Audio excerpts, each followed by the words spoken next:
Hello दोस्तों, welcome back to my YouTube channel. आज हम कर रहे हैं केमिस्ट्री का सेट बी 2024 का सेट बी हमारे पास। फर्स्ट क्वेश्चन है, which of the following is often use to express the concentration of pollutant in water और एयर। वाटर और एयर में पॉल्यूटेंट की कंसंट्रेशन को मेजर करने के लिए किस यूनिट का यूज़ करते हैं?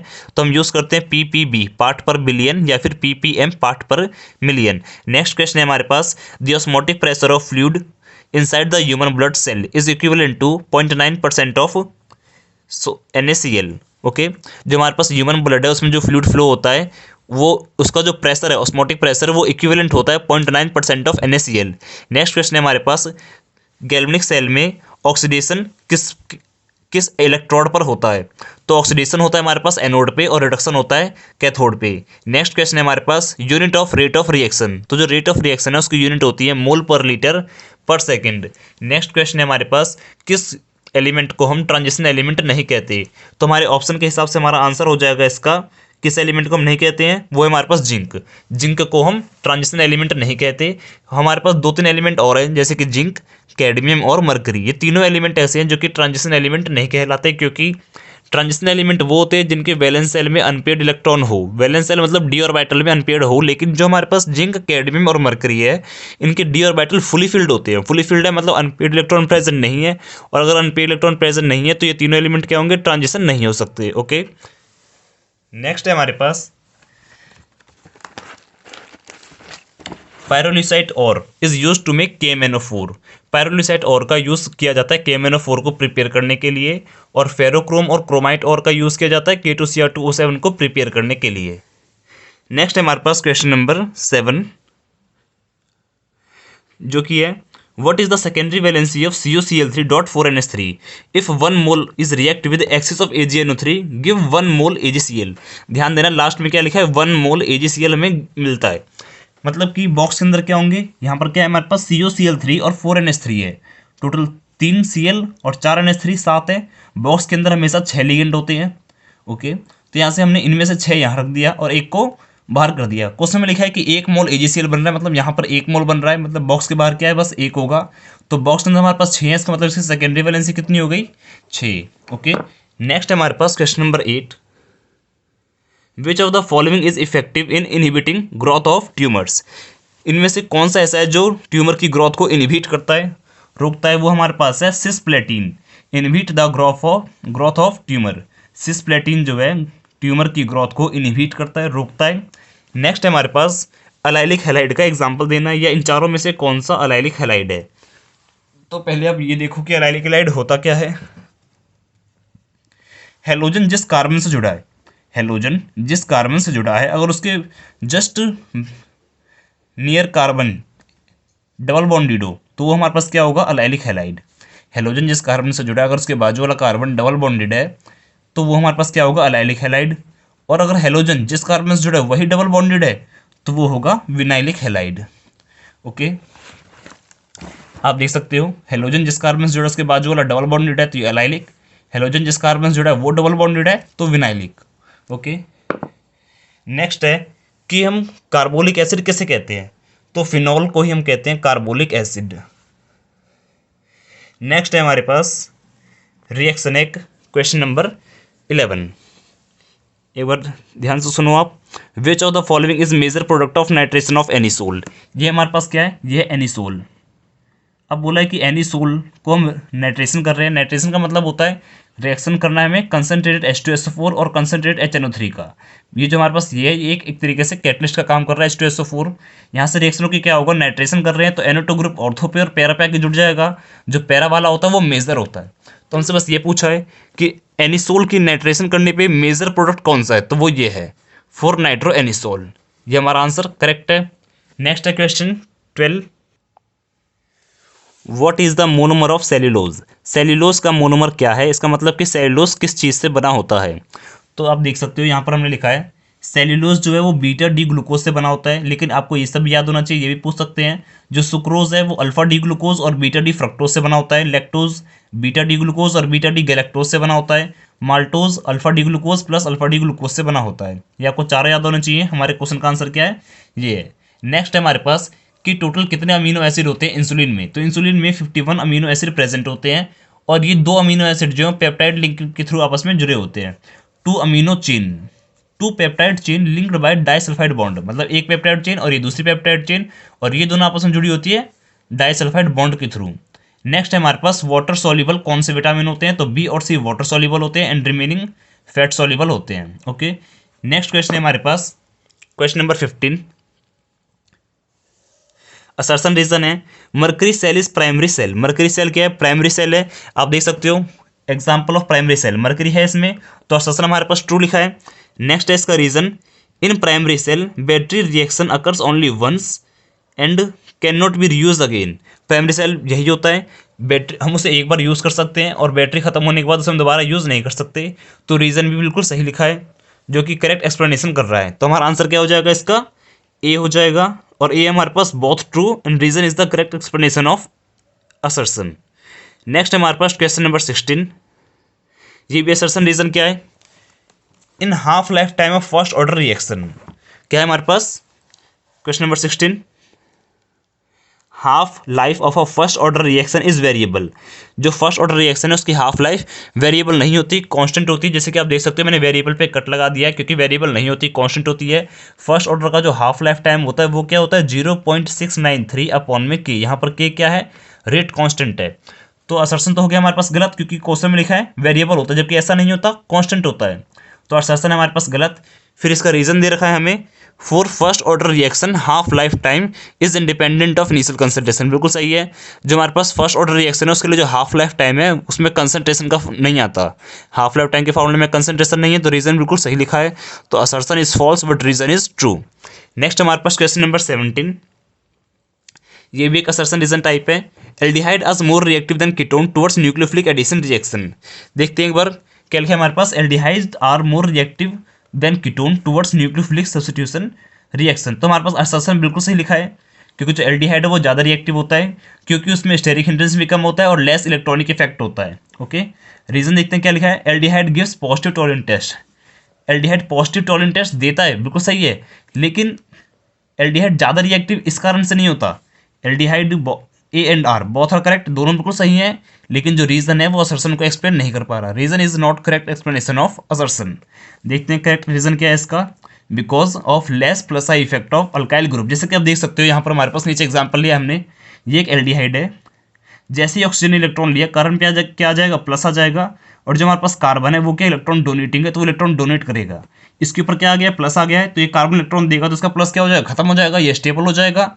लेकिन अगर हम इसमें देखें कीटोन में, ऑक्सीजन इलेक्ट्रॉन लिया कार्बन पे आया प्लस, अगर प्लस आ गया तो इसको प्लस को कम करने के लिए दोनों तरफ से कार्बन है जो इलेक्ट्रॉन देंगे, इसका सारा प्लस खत्म हो जाएगा। तो अगर इसका पॉजिटिव चार्ज खत्म हो जाएगा तो कोई भी न्यूक्लियोफाइल इसके पास आकर अटैक करेगा नहीं। और आप दूसरा रीजन में देख सकते हो हमने क्या लिखा है, and less steric hindrance in aldehyde. इस कार्बन पे कोई भी ग्रुप आके अटैक कर सकता है क्योंकि यहाँ पर भीड़ कम है, जबकि यहाँ पर क्या दो कार्बन है तो भीड़ ज़्यादा है। ओके, इसलिए हमारे पास जो कीटोन है वो लेस रिएक्टिव होता है एज कम्पेयर टू एल्डिहाइड। आप इसे याद रखना रीजन को, because of less plus I effect of alkyl group. Plus I effect का मतलब होता है कार्बन चेन का इलेक्ट्रॉन डोनेट करना। Okay, in alkyl group of aldehyde, aldehyde में क्या प्लस आई इफेक्ट कम है क्योंकि इसके एक ही तरफ कार्बन है, जबकि कीटोन में प्लस आई इफेक्ट ज़्यादा है, इसके दोनों तरफ कार्बन है। नेक्स्ट हमने क्या लिखा है, लेस स्टेरिक हिंड्रेंस, एल्डिहाइड में कम स्टेरिक हिंड्रेंस है, कम भीड़ भाड़ है, कोई भी ग्रुप यहाँ से आकर अटैक कर सकता है, लेकिन इसकी क्या है दोनों तरफ कार्बन है तो अटैक करना थोड़ा मुश्किल है। ओके, नेक्स्ट हमारे पास क्वेश्चन नंबर 18। क्वेश्चन नंबर 18 भी हमारे पास असर्शन रीजन टाइप है, carbylamine test is shown by secondary amines. ये बिल्कुल गलत है, secondary amine carbylamine test को शो नहीं करते, हमेशा प्राइमरी अमाइन शो करते हैं। आप देख सकते हैं मैंने सेकेंडरी अमाइन पे कट लगा दिया है क्योंकि secondary amine carbylamine test को शो नहीं करते, हमेशा प्राइमरी अमाइन शो करते हैं। तो असर्शन हो गया हमारे पास गलत क्योंकि सेकेंडरी शो नहीं करते हैं, प्राइमरी शो करते हैं। रीजन देखते हैं, carbyl amine foul smelling substance. जो कार्बाइल अमाइन है वो फाउल स्मेलिंग सब्सटेंस है, ये सही लिखा है हमारे पास, तो assertion is false and reason is true. Next है हमारे पास कि कॉलिगेटिव प्रॉपर्टी क्या होती है, तो ध्यान देना आप, colligative property which depend only on number of moles of solid. अभी 2 मार्क्स से क्वेश्चन शुरू हो गए हैं। Colligative property which depends only on number of moles of solid particle, जो सिर्फ सॉलिड के पार्टिकल पर डिपेंड करती है, number of moles of solid particle पे, उसे हम कहते हैं कॉलिगेटिव प्रॉपर्टी। हमारे पास 4 तरह की कॉलिगेटिव प्रॉपर्टी होती है। फर्स्ट है relative lowering in vapour pressure, formula होता है पी नोट माइनस पी, और यहाँ पर हमारे पास पी नोट क्या है, प्योर प्रेशर है सॉल्वेंट का, पी क्या है सॉल्यूशन का प्रेशर है, और एक्स भी क्या है मोल फ्रैक्शन ऑफ सॉल्यूट, और यहाँ पर आई क्या है van't Hoff factor. Elevation in boiling point. Elevation in boiling point का फॉर्मूला है delta T B is equal to में आई, मतलब आयोटा, आई हमारे पास van't Hoff factor K B M, और यहाँ पर डेल्टा टी बी क्या होता है, टी बी माइनस में टी नॉट बी। नेक्स्ट है हमारे पास colligative property, third colligative property depression in freezing point. Delta T F is equal to में वेंटो फैक्टर के एफ एम इज, यहाँ पर डेल्टा टी एफ क्या होता है, टी नॉट एफ माइनस में टी एफ। नेक्स्ट है हमारे पास ऑस्मोटिक प्रेशर। ऑस्मोटिक प्रेशर क्या होता है, पाई इज इक्वल टू में आई सी आर टी। सी यहाँ पर क्या मोलरिटी है। ओके, अब करते हैं क्वेश्चन नंबर 20 जो कि एक न्यूमेरिकल है। क्वेश्चन नंबर 20 है हमारे पास एक सॉल्यूशन है जिसकी कंसंट्रेशन मोलरिटी हमें दे रखी है 0.2 मोलरिटी। कैपिटल एम लिखा था इसलिए हमने इससे बोला मोलरिटी। टेम्परेचर दे रखा है हमें 298 केल्विन, और कंडक्टिविटी भी दे रखी है हमें क्वेश्चन में। फाइंड करना है मोलर कंडक्टिविटी। तो मोलर कंडक्टिविटी का फॉर्मूला होता है कंडक्टिविटी इंटू में 1000 डिवाइड बाय मोलरिटी। आप एक बार इसका सेट 1 जरूर देखना है 2024 का, क्योंकि उसमें मैंने इन फॉर्मूले के बारे में बता रखा है आपको। 2-3 फॉर्मूले और लिखवाएंगे उसमें एक्स्ट्रा। तो चलो इसको सॉल्व करते हैं। हमारे पास के की वैल्यू क्या है, यहाँ डाल दी हमने, और ये मल्टीप्लाई 1000, और ये हमारे पास मोलरिटी 0.2। इनको सॉल्व करते हैं हमारे पास आ गया मोलर कंडक्टिविटी। नेक्स्ट हमारे पास इसके ऑप्शन में और में हमारे पास एक और क्वेश्चन है, इन Al2O3, Al2O3 जिसका वेट दे रखा है हमें 40 ग्राम दे रखा है। 40 ग्राम हमें एल डिपॉजिट करना है। 40 ग्राम जो एल है वो डिपॉजिट करना है हमें। ओके, 40 ग्राम में एल को डिपॉजिट करना है। तो जो हमारे पास Al3 पॉजिटिव है उससे अगर मुझे एल बनाना है, इस कंपाउंड में जो एल है एल्यूमिनियम है उसके ऊपर कितना चार्ज है, इस कंपाउंड में जो एल्यूमिनियम है उसके ऊपर क्या +3 चार्ज है। तो अगर इसमें से मुझे एक एल्यूमिनियम निकालना है तो मुझे 3 इलेक्ट्रॉन देने पड़ेंगे।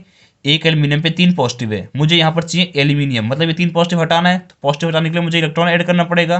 तो हमने 3 इलेक्ट्रॉन ऐड करे। वही अगर एक एल्यूमिनियम को लेने के लिए 3 इलेक्ट्रॉन ऐड करने पड़े तो 1 मोल एल्यूमिनियम को लेने के लिए हमें 3 मोल चार्ज देने पड़ेंगे। 3 मोल चार्ज का मतलब क्या होता है, 3 फराडे चार्ज। 3 फराडे चार्ज, इसकी वैल्यू भी मैं बता चुका हूँ आपको, 96500 और 96487 कूलम।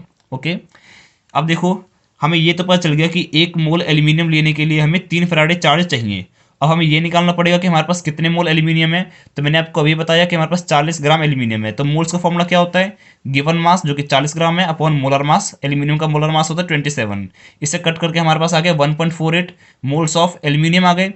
1 मोल के लिए इतना चार्ज चाहिए 3 फराडे, तो इतने मोल के लिए मल्टीप्लाई कर दें हम 3 फराडे से, तो हमारा आंसर हो जाएगा 4.44 फराडे। अब नेक्स्ट क्वेश्चन हमारे पास 21। नेक्स्ट है हमारे पास factor affecting rate of reaction. जो रेट ऑफ रिएक्शन है वो किन किन चीज़ों पे डिपेंड करता है। तो जो रेट ऑफ रिएक्शन है वो डिपेंड करता है टेम्परेचर पे। अगर टेम्परेचर बढ़ेगा तो रेट ऑफ रिएक्शन बढ़ेगी, रिएक्शन और ज़्यादा फास्ट हो जाएगी। कंसंट्रेशन ऑफ रिएक्टेंट, अगर रिएक्टेंट की कंसंट्रेशन ज़्यादा है तो रिएक्शन और ज़्यादा फास्ट हो जाएगी। Nature of reactant molecule, reactant molecule के नेचर पे भी डिपेंड करता है कि जो रिएक्टेंट मॉलिक्यूल है उनका नेचर कैसा है। ओके, नेक्स्ट है हमारे पास कि जो रिएक्टेंट मॉलिक्यूल है वो सॉलिड है, लिक्विड है, गैस है, कैसा है। अगला है हमारे पास साइज ऑफ रिएक्टेंट मॉलिक्यूल और surface area of reactant molecule. जो रिएक्टेंट मॉलिक्यूल है उनका साइज या सरफेस एरिया जितना ज़्यादा होगा रिएक्शन उतनी ही ज़्यादा फास्ट होगी। नेक्स्ट है हमारे पास कैटलिस्ट। कैटलिस्ट पे भी डिपेंड करता है क्योंकि कैटलिस्ट क्या करता है, रिएक्शन को फास्ट कर देता है, एक्टिवेशन एनर्जी को लो कर देता है। नेक्स्ट है हमारे पास, नेक्स्ट क्वेश्चन है कि डी ब्लॉक में ऐसा कौन सा एलिमेंट है जो +1 ऑक्सीडेशन स्टेट शो करता है। तो हमारे पास जो डी ब्लॉक में metal exhibits +1 oxidation state in first transition series. First transition series की बात हो रही है, तो फर्स्ट ट्रांजिशन सीरीज में हमारे पास कॉपर ही एक ऐसा एलिमेंट है जो कि +1 ऑक्सीडेशन स्टेट को शो करता है। तो क्या लिखा हमने, metal exhibits +1 oxidation state in first transition series. First transition series कहने का मतलब है कि first row of D block element, जिसमें हमारे पास स्कैंडियम, टाइटेनियम, वेनाडियम, क्रोमियम ये सब आते हैं, जो उसे कहते हैं first transition series. In copper 1 positive has fully filled electronic configuration. ऐसा क्यों, देख सकते हो आप, जो कॉपर 1 पॉजिटिव है इसकी कन्फिगरेशन क्या होती है, फुली फिल्ड होती है, जो कि यहाँ लिखी है मैंने 3d10 और 4s0। फुली फिल्ड होने के कारण ये कंपाउंड बहुत ज़्यादा स्टेबल होता है, इसलिए जो कॉपर है वो 1 पॉजिटिव को भी शो कर सकता है, लेकिन बाकी कोई एलिमेंट +1 को शो नहीं करता फर्स्ट ट्रांजिशन सीरीज में। एक और एलिमेंट ऐसा है जो कि +1 शो करता है, वो है हमारे पास मरकरी, Hg पॉजिटिव। मरकरी +2 भी शो करता है लेकिन +1 वो शो कर सकता है। ओके, नेक्स्ट है हमारे पास कि हमें 4 आइसोमर्स बनाने हैं ब्रोमो ब्यूटेन के, 4 आइसोमर्स ऑफ ब्रोमो ब्यूटेन। तो हमारे पास ये रहा 4 आइसोमर्स ऑफ ब्रोमो ब्यूटेन बनाने हैं हमें। तो पहला हमने क्या करा, आइसोमर का मतलब क्या होता है कि मॉलिक्यूलर फॉर्मूला सेम हो लेकिन इसकी स्ट्रक्चर को डिफरेंट कर सके हम। तो यहाँ पर हमने ले लिया ब्यूटेन है तो 1 2 3 4, ब्रोम है तो यहाँ पर ब्रोमीन। अभी ब्रोमीन जो है वो एक कार्बन से जुड़ रहा है, या ऐसा देखो आप हेलोजन जिस कार्बन से जुड़ रहा है वो बस एक कार्बन से जुड़ रहा है, हेलोजन जिस कार्बन से जुड़ रहा है वो बस एक कार्बन से जुड़ रहा है। तो ये कंपाउंड कैसा है, हमारे पास 1 डिग्री है, ये हो गया एक बन गया हमारे पास 1 डिग्री। अब जरा एक और देखते हैं, यहाँ पर हमने क्या करा, इस ब्रोमीन को यहाँ से उठा के यहाँ रख दिया।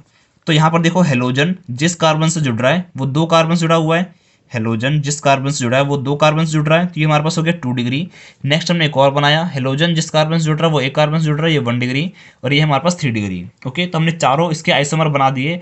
अब हमसे ये बोला जा रहा है कि इन चारों में से कौन सा SN2 रिएक्शन फास्ट करेगा।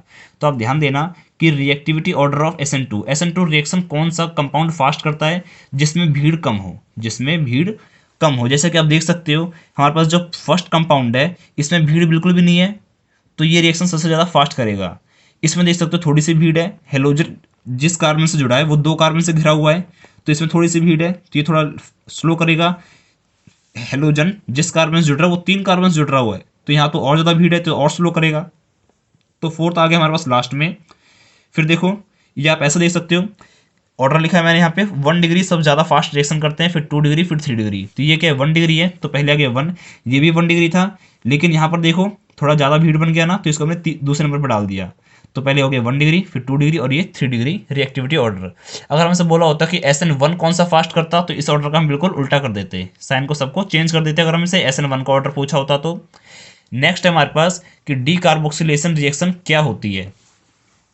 डी कार्बोक्सिलेशन, देखो डी का मतलब होता है निकलना, और कार्बोक्सिलेशन का मतलब होता है कार्बोक्सिल ग्रुप को या फिर कार्बन डाइऑक्साइड को निकलना। डी मतलब DE मतलब निकलना, और कार्बोक्सिल मतलब कार्बन डाइऑक्साइड को निकाल देना। तो विच रिमूव कार्बोक्सिल ग्रुप और रिलीज कार्बन डाइऑक्साइड। ओके, जैसे कि मैंने आपको बताया कार्बोक्सिल ग्रुप को रिमूव करते हैं और रिलीज कर देते हैं कार्बन डाइऑक्साइड। इसकी एक और स्टेटमेंट है हमारे पास, decarboxylation reaction when salt of carboxylic acid is heated with soda lime CO2 is release. जब हम सॉल्ट ऑफ, देखो ये अगर हमारे पास किसी भी ऑर्गेनिक कंपाउंड में मेटल आ जाता है तो हम कहते हैं सॉल्ट। तो ये हमारे पास क्या एक सॉल्ट है क्योंकि ऑर्गेनिक कंपाउंड और ये मेटल, तो सॉल्ट ऑफ कार्बोक्सिलिक एसिड क्योंकि ये कार्बोक्सिलिक एसिड का पार्ट है, तो सॉल्ट ऑफ कार्बोक्सिलिक एसिड को अगर हम रिएक्ट करते हैं NaOH, CO से और हीट कर देते हैं, तो यहाँ से क्या होता है हमारे पास ये CO2 बाहर हो जाता है। तो देख सकते हो ये CH3 और एक कार्बन कम हो गया यहाँ पे, तो इसे हम बोलते हैं डी कार्बोक्सिलेशन। डी का मतलब निकलना और कार्बोक्सिलेशन का मतलब कार्बन डाइऑक्साइड। ओके, एक और रिएक्शन लिया हमने, जैसे ये हमारे पास है। अब हमने क्या करा इसमें, यहाँ से देख सकते हो ये वाला कार्बन डाइऑक्साइड बाहर हो चुका है, बाहर हो गया, और ये वाला H यहाँ के जुड़ गया, तो इसे हम क्या कहते हैं, डी कार्बोक्सिलेशन कहते हैं। When salt of carboxylic acid is heated with NaOH and CaO gives 1 carbon less compound, okay, and CO2 release. ये आपको रिएक्शन याद होनी चाहिए। नेक्स्ट हमारे पास इसका और पार्ट है कि साइनोहाइड्रिन क्या होता है। तो देखो साइनोहाइड्रिन क्या होता है, वो ऑर्गेनिक कंपाउंड जिसमें एक ही कार्बन के ऊपर CN भी प्रेजेंट है और OH भी प्रेजेंट है, तो हम क्या कहते हैं, साइनोहाइड्रिन कहते हैं। जैसे कि आप देख सकते हो cyanohydrin is a organic compound in which both group CN and OH present on the same carbon. ये दोनों ग्रुप किसी एक ही कार्बन में प्रेजेंट होंगे तो उस कंपाउंड को हम क्या बोलेंगे, cyanohydrin. Aldehyde and ketone react with HCN, aldehyde and ketone react करते हैं HCN के साथ में in the presence of base to give cyanohydrin. जब एल्डिहाइड और कीटोन रिएक्ट करते हैं HCN के साथ में in the presence of base, तो हमें क्या मिल जाता है, साइनोहाइड्रिन मिल जाता है। एक बार इसकी रिएक्शन देखते हैं कि क्या है इसकी रिएक्शन। तो इसकी रिएक्शन है हमारे पास, जो HCN है वो बेस की प्रेजेंस में क्या बनाता है, CN नेगेटिव बनाता है। यहाँ से एक H और ये OH वाटर बन जाता है और CN नेगेटिव निकल गया। अब यहाँ पर ये हमारे पास क्या एल्डिहाइड है, आप यहाँ पर कीटोन भी ले सकते हो। देखो मैं यही बताता हूँ आपको, ऑक्सीजन ने इलेक्ट्रॉन लिया तो कार्बन पे क्या आ गया, प्लस आ गया। प्लस के आते ही जो CN पे नेगेटिव चार्ज था इसने अपना इलेक्ट्रॉन दे दिया ऐसे ही, तो हमारे पास कुछ इस तरीके से बन गया, ऑक्सीजन पे नेगेटिव चार्ज और ये CN यहाँ पर आके जुड़ चुके हैं कार्बन के पास, और जैसे ही हम इसमें डालेंगे H पॉजिटिव तो H क्या हो जाएगा, ऑक्सीजन के ऊपर जाके जुड़ जाएगा। तो हमारे पास कंपाउंड कुछ इस तरीके से बन गया।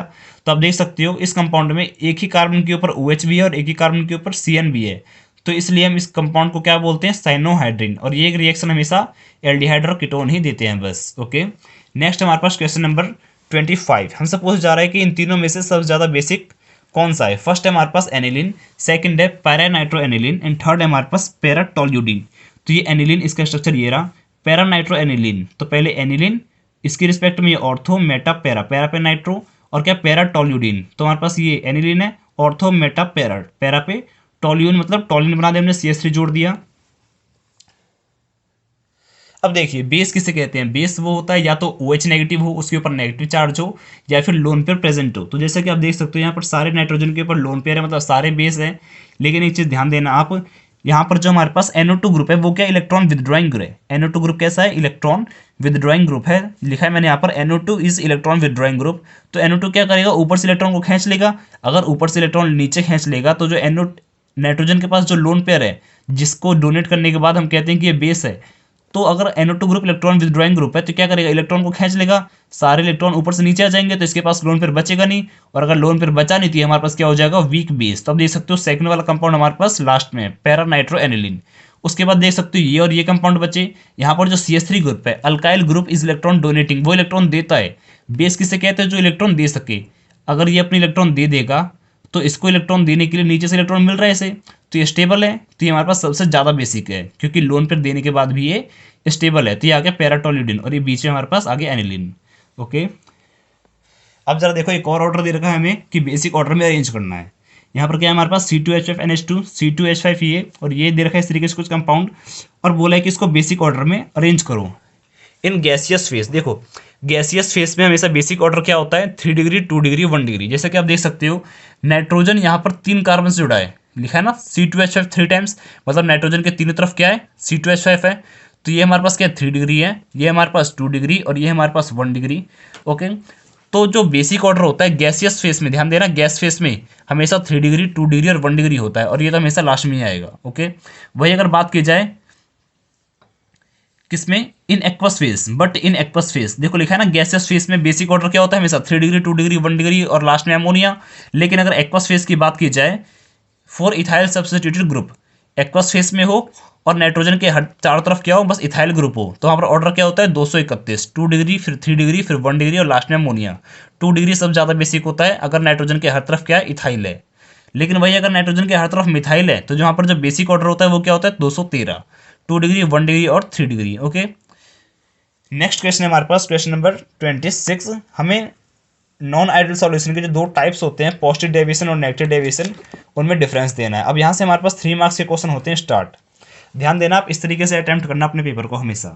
तो आप देख सकते हो क्या लिखा है हमारे पास, जो हमारे पास नॉन आइडियल सॉल्यूशन है वो 2 तरह के होते हैं। फर्स्ट है पॉजिटिव डेविएशन एंड सेकंड है नेगेटिव डेविएशन। ओके, देखो पॉजिटिव डेविएशन से क्या पता चलता है, it indicate the vapour pressure of solution is higher than the expected value. जो हमारे पास पॉजिटिव डेविएशन है वो ये शो करता है कि हम जो सोच रहे थे हमें उससे ज़्यादा रिजल्ट मिल रहा है। तो it indicates the vapour pressure of solution. Positive deviation क्या इंडिकेट करता है, vapour pressure of solution is higher than expected, जितना हमने एक्सपेक्ट किया था उससे ज़्यादा मिला हमें वेपर प्रेशर। तो पी टोटल जो है वो ग्रेटर देन है PA प्लस PB से, PA ग्रेटर देन है P नॉट XA से और PB ग्रेटर देन है P नॉट B XB से। अगर आपको इसके बारे में नहीं पता तो आप सेट ए का जरूर देखना, जस्ट प्रीवियस पार्ट, उसमें मैंने 2024 के सेट के सारे क्वेश्चन को डिस्कस किया है बोर्ड की। अब देखो हमारे पास नॉन आइडियल सॉल्यूशन क्या होता है, indicate the vapour pressure of solution is lower than. देखो नेगेटिव डेविएशन है तो लोअर को रिप्रेजेंट करता है, सब कुछ वही है बस लोअर कर दिया हमने। यहाँ पर पॉजिटिव डेविएशन है तो जो डेल्टा H ऑफ मिक्सिंग ज़्यादा होगी 0 से, डेल्टा V ऑफ मिक्सिंग भी ज़्यादा है। और यहाँ पर ध्यान देना interaction between AB are weaker than AA and BB। जो हमारे पास नया सॉल्यूशन बना है, एक सॉल्यूशन था A और एक सॉल्यूशन था B, इनको मिलाने के बाद जो नया सॉल्यूशन बना है उनके बीच में फोर्स ऑफ अट्रैक्शन कम है। अगर फोर्स ऑफ अट्रैक्शन कम है तो जो उनके मॉलिक्यूल आसानी से बाहर जा सकते हैं, मॉलिक्यूल आसानी से बाहर चले जाएंगे तो क्या होगा, प्रेशर ज़्यादा हो जाएगा। तो इसलिए यहाँ पर क्या है हमारे पास प्रेशर ज़्यादा है। वही अगर यहाँ पर बात की जाए तो interaction between AB are stronger than AA and BB। जो हमारे पास नया सॉल्यूशन बना है AB AA, इन दोनों को मिक्स करने के बाद जो नया सॉल्यूशन बना है उनके बीच में फोर्स ऑफ अट्रैक्शन ज़्यादा है। अगर फोर्स ऑफ अट्रैक्शन ज़्यादा है तो मॉलिक्यूल बाहर नहीं जाएंगे, और अगर मॉलिक्यूल बाहर निकलेंगे नहीं तो उनका प्रेशर भी क्या हो जाएगा, कम हो जाएगा। तो P टोटल लेस देन है, PA भी लेस देन है और PB भी लेस देन है। अब जरा 1-2 पॉइंट और देखते हैं इनके बारे में। डिफरेंस 5 है हमारे पास, this type of solution so minimum boiling azeotrope. जो हमारे पास जो भी सॉल्यूशन पॉजिटिव डेविएशन होते हैं रॉल्ट्स लॉ से, वो क्या उसको हम क्या कहते हैं, मिनिमम बॉइलिंग एजियोट्रोप। ऐसा सुनना, ऐसा क्यों कहते हैं, क्योंकि जस्ट मैंने भी आपको बताया जो हमारे पास पॉजिटिव डेविएशन शो करते हैं उनमें AB के बीच में फोर्स ऑफ अट्रैक्शन कम होता है। अगर AB के बीच में मतलब 2 सॉल्यूशन को मिलाने के बाद, ये पहले क्या था हमारे पास A था और ये हमारे पास क्या था B था, इन दोनों को जैसे हमने मिलाया हमारे पास क्या बन गया, AB बन गया। इनके बीच में जो फोर्स ऑफ अट्रैक्शन है बहुत कम है। अगर फोर्स ऑफ अट्रैक्शन कम है तो मॉलिक्यूल आसानी से बाहर चले जाएंगे, मतलब कम टेम्परेचर देंगे हम तो भी ये मॉलिक्यूल क्या हो जाएंगे, बाहर हो जाएंगे। तो इसलिए हम कहते हैं मिनिमम बॉइलिंग एजियोट्रोप, मतलब कम टेम्परेचर भी ये बॉयल हो जाता है। ओके, तो इसका ग्राफ देख सकते हो कैसा है। यहाँ नीचे हमारे पास मोल फ्रैक्शन है और यहाँ पर वेपर प्रेशर है। इसका ग्राफ कुछ इस तरीके से, अगर आपको ये नहीं आता तो आप मेरी सॉल्यूशन वाली वीडियो जरूर देखना एक बार। नेक्स्ट हमारे पास सेम एसेज यहाँ पे, this type of solutions of maximum boiling azeotrope. यहाँ पर क्या था हमारे पास, जो नया सॉल्यूशन बना था ए बी, उनके बीच में फोर्स ऑफ अट्रैक्शन ज़्यादा था। फोर्स ऑफ अट्रैक्शन अगर ज़्यादा है तो हमें ज़्यादा टेम्परेचर देना पड़ेगा, तभी इसके मॉलिक्यूल बाहर निकलेंगे। तो हमने क्या लिखा, मैक्सिमम बॉइलिंग एजियोट्रोप, ज़्यादा टेम्परेचर देना पड़ेगा। तो इसका ग्राफ कुछ इस तरीके से आता है हमारे पास। एक एग्जाम्पल आपको याद होना चाहिए, एसीटोन प्लस एल्कोहल, एग्जाम्पल है किसका, पोस्ट डेविएशन का, या फिर एसीटोन प्लस बेंजीन पे एग्जाम्पल है पोस्ट डेविएशन का। वहीं अगर हम बात करें एसीटोन प्लस क्लोरोफॉर्म एग्जाम्पल है नेगेटिव डेविएशन का, और एसीटोन प्लस एनिलीन एग्जाम्पल है नेगेटिव डेविएशन का। ओके, अब जरा करते हैं नेक्स्ट क्वेश्चन, क्वेश्चन नंबर 27, जो कि हमें ये प्रूव करना है कि जो टाइम पीरियड जो है 99%, रिएक्शन को 99% होने में जो टाइम लगता है वो 2 गुना होता है 90% रिएक्शन को कंप्लीट करने में। ओके, अब जरा देखते हैं कि भाई हमारे पास टाइम पीरियड का जो फॉर्मूला होता है वो क्या होता है, 2.303 डिवाइड बाई के यहाँ पर रेट कांस्टेंट है, लॉग बेस 10, 100 अपॉन में 100 माइनस एक्स। यहाँ पर जो एक्स है वो क्या रिप्रेजेंट कर रहा है, how much percent reaction is completed. X यहाँ पर शो कर रहा है कि कितना परसेंट रिएक्शन हो चुका है। अगर हमसे बोला जाए 30% हो चुका है तो हम 30 डालेंगे एक्स की वैल्यू, 40% तो हम 40 डालेंगे। जैसा कि हमें बोला है कि 99% रिएक्शन हो रही है तो हम क्या लिखेंगे 499%, एक्स की जगह पे हम क्या लिख देंगे 99%, और यहाँ पर भी एक्स की जगह पे क्या डाल देंगे 99। यहाँ से डिफरेंस कर देंगे तो ऊपर क्या बचेगा, नीचे तो 1 हो जाएगा, 1 हटा देंगे हम, और ऊपर क्या है 100, 100 को हम लिखते हैं 10 की पावर 2। यहाँ पर एक प्रॉपर्टी होती है लॉग एक्स की पावर एन, क्या होता है हमारे पास एन लॉग एक्स होता है। ओके, एक्स लॉग एक्स की पावर एन क्या होता है, एन लॉग एक्स, पावर आगे आ जाती है, और अगर लॉग में हमारे पास ये दोनों वैल्यू सेम हो जाती है बेस और ये, तो आंसर क्या हो जाता है 1 हो जाता है। तो यहाँ पर हमने वही प्रॉपर्टी का यूज़ किया, जो 2 है हमारे पास ये आगे आ जाएगा, ये आगे हमारे पास, इसको मल्टीप्लाई कर देंगे। अब देखो हम देखते हैं 99% के लिए कितना टाइम लगता है, तो हम क्या करेंगे एक्स की जगह पे डाल देंगे 99, ये वही 2.303 डिवाइड बाई के, और लॉग बेस 10, 100 अपॉन में 100 माइनस 90। यहाँ से डिफरेंस क्या आ जाएगा, 10 आ जाएगा, 10 से ऊपर एक जीरो कट जाएगा, तो लॉग 10 और ऊपर 10, ये दोनों सेम सेम है। अभी मैंने आपको बताया दोनों सेम हो तो आंसर क्या आ जाता है 1 आ जाता है। तो ये वाली चीज़ जो है हमारे पास ये क्या हो जाएगी 1 हो जाएगी। तो हमारे पास ये हो गया। अब ये फर्स्ट इक्वेशन और ये सेकंड इक्वेशन। अब जरा हम इन दोनों की वैल्यू को पुट करते हैं। क्या करा हमने, पुट इन फर्स्ट, जब ये हमारे पास आंसर आया था उसको हमने फर्स्ट में पुट कर दिया, तो हमारा जो प्रूव करना था वो हमारे पास प्रूव हो चुका है, और ये हमारे पास आंसर है। ओके, इसी का देखते हैं और पार्ट क्या है हमारे पास। हमें ड्राइव करना है जीरो ऑर्डर का इंटीग्रेटेड रेट लॉ। ओके, तो drive integrated equation of zero order reaction. हमारे पास क्या है, ए से बना प्रोडक्ट, रेट ऑफ रिएक्शन क्या होती है के, और कंसंट्रेशन की पावर 0, या फिर हम इसको ऐसा भी लिख सकते हैं minus D upon D T. यहाँ पर जो डी है वो चेंज कर रहा है, स्मॉल चेंज को बता रहा है। ए यहाँ पर कंसंट्रेशन है, हमने नेगेटिव साइन इसलिए लगाया है क्योंकि जब कोई भी रिएक्शन होती है तो रिएक्टेंट हमेशा क्या होता है, कम होता है। अगर ये रिएक्टेंट कम होगा तो हमें यहाँ पे क्या लगाना पड़ेगा माइनस। अगर ये प्रोडक्ट होता, अगर मैं यहाँ पे ए की जगह पे लिखता प्रोडक्ट, तो यहाँ पर माइनस नहीं आता, क्योंकि रिएक्शन होने पे क्या होता है प्रोडक्ट हमेशा बढ़ता है, अगर बढ़ रहा है तो हम क्या करेंगे प्लस लगाएंगे। ये रिएक्टेंट है, रिएक्शन होते समय कम हो जाता है तो हम यहाँ लगा देंगे माइनस। अब ये दोनों रेट ऑफ रिएक्शन है तो इनको हम क्या करेंगे बराबर रख देंगे। यहाँ से डी ए की वैल्यू क्या हो जाएगी माइनस के डी टी। अब हम क्या करेंगे इंटीग्रेट कर देंगे, क्योंकि हमें इंटीग्रेटेड रेट लॉ ड्राइव करना है, तो हमने कर दिया इसका इंटीग्रेशन। अब देखो at T is equal to में 0, जब टाइम की वैल्यू 0 है, मतलब जब रिएक्शन शुरू हुई है, तो हमारे पास जो कंसंट्रेशन है वो एकदम प्योर होगी। हम जितना लेके आए तो हमारे पास उतना है, क्योंकि अभी हमने रिएक्शन शुरू नहीं करी है, टाइम की वैल्यू 0 है। टाइम की वैल्यू 0 है, इसका मतलब क्या है हमारे पास रिएक्शन शुरू नहीं हुई है, तो कंसंट्रेशन क्या है पूरी ए नॉट है। At T is equal to T, मतलब कुछ देर बाद हमारे पास कंसंट्रेशन कुछ ना कुछ कम हो जाएगी, तो हमने ए नॉट की जगह पे अब लिख दिया ए। अब कंसंट्रेशन चेंज हो चुकी है, कम हो चुकी है, तो हम क्या करेंगे इनिशियली जब टाइम की वैल्यू 0 है तो कंसंट्रेशन है ए नॉट, और जैसे टाइम की वैल्यू टी हुई तो कंसंट्रेशन हो गई ए। ओके, अब हम इसका करते हैं इंटीग्रेशन। यहाँ पर हमने फॉर्मूला लिखा है इंटीग्रेशन का, क्या होता है एक्स की पावर एन डी एक्स। ये होता है हमारे पास एक्स की पावर एन प्लस 1 और नीचे एन प्लस 1। एक्स की पावर में एन है तो इसकी पावर में एक बढ़ा देते हैं हम, जो भी पावर में है उसे डिवाइड में लिख देते हैं, तो इसका इंटीग्रेशन क्या हो गया ये है। ठीक है, जैसे कि आप देख सकते हो यहाँ पर हमारे पास डी टी है, यहाँ पर टी नहीं था, टी नहीं था तो हमने क्या करा टी की पावर में 0 लिख दिया। ओके, टी की पावर में क्या करा हमने 0 लिख दिया। सेम एस्टेज आप यहाँ पर भी कर सकते हो, ए की पावर में आप 0 लिख सकती हो।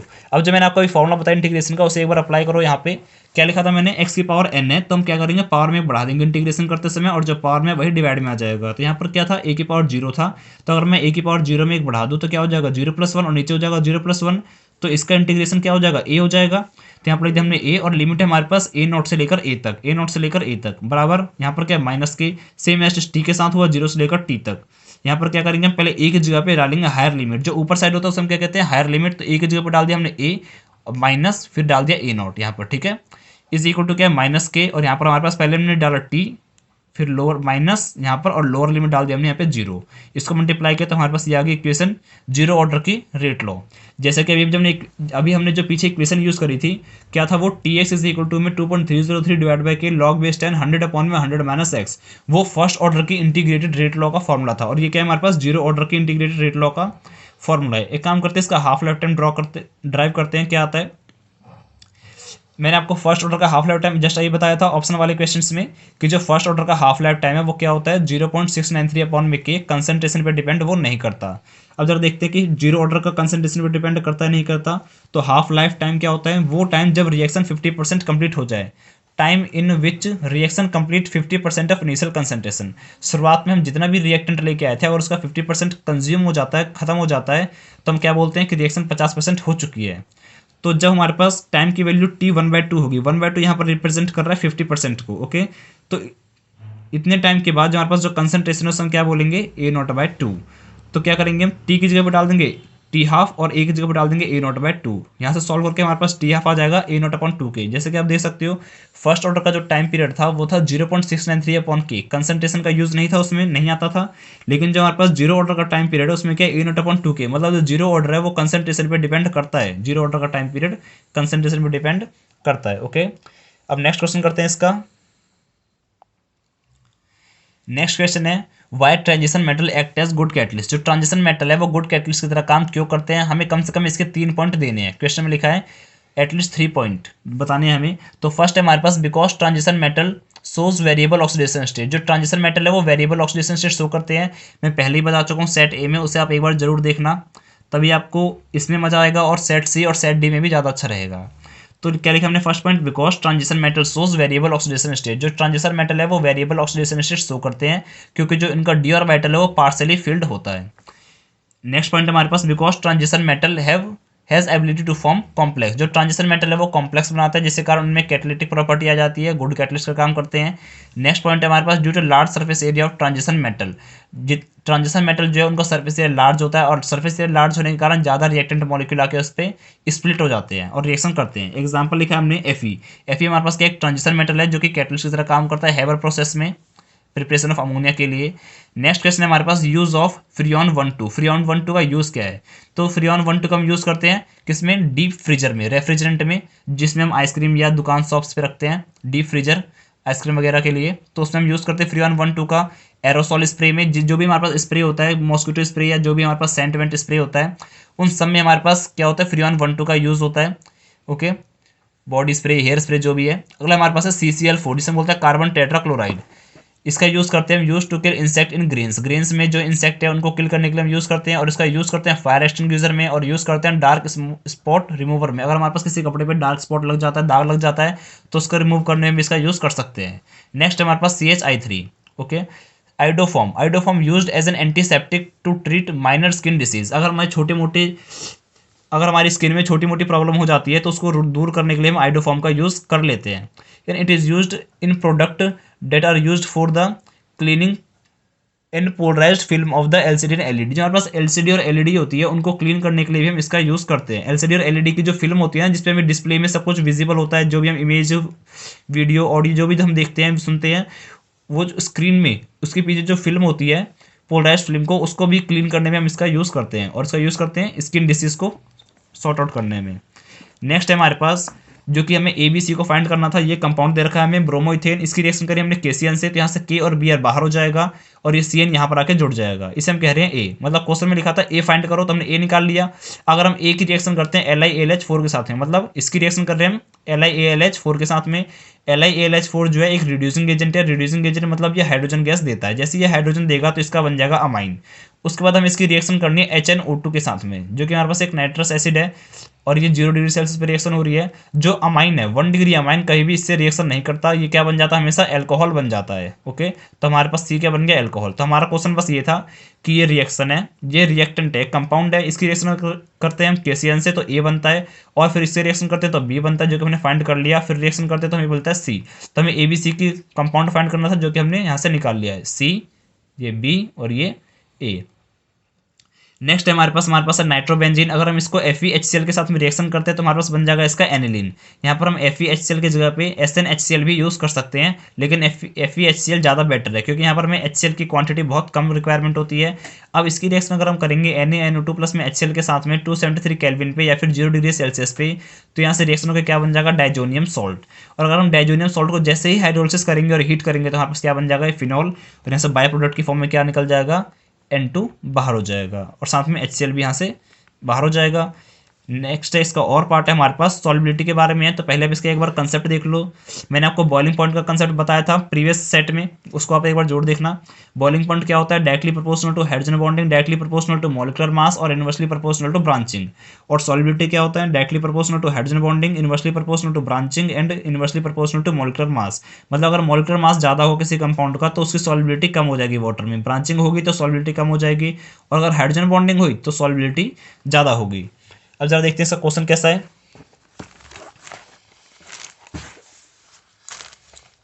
इसका क्वेश्चन है हमारे पास, इथाइलामाइन इज सॉल्युबल इन वाटर। जो इथाइलामाइन है वो वाटर में सॉल्युबल होता है because they form intermolecular hydrogen bonding. जैसे कि आप देख सकते हो ये हमारे पास क्या है, 2 कार्बन है तो इथाइल और ये NH2 तो अमाइन। इथाइलामाइन जो है वाटर के साथ में या वैसे हाइड्रोजन बॉन्डिंग कर लेता है। जैसे यहाँ पर अगर मैं एक वाटर मॉलिक्यूल लूँ, ये ऑक्सीजन, ये हाइड्रोजन और ये हाइड्रोजन, तब देख सकते हो इन दोनों के बीच में क्या हो जाएगा, यहाँ पर हाइड्रोजन बॉन्डिंग हो जाएगी।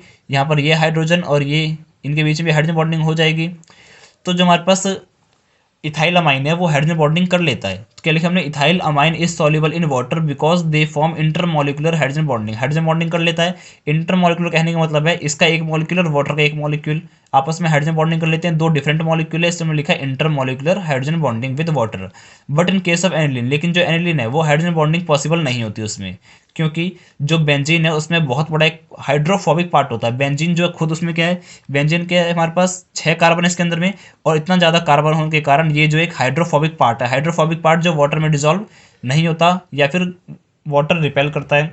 ओके, उसके बाद हमारे पास देखो जैसे लिख रखा है मैंने, हाइड्रोफोबिक का मतलब क्या होता है, रिपेल वाटर, जो वाटर को रिपेल करता है, वाटर को वाटर में डिजॉल्व नहीं होता।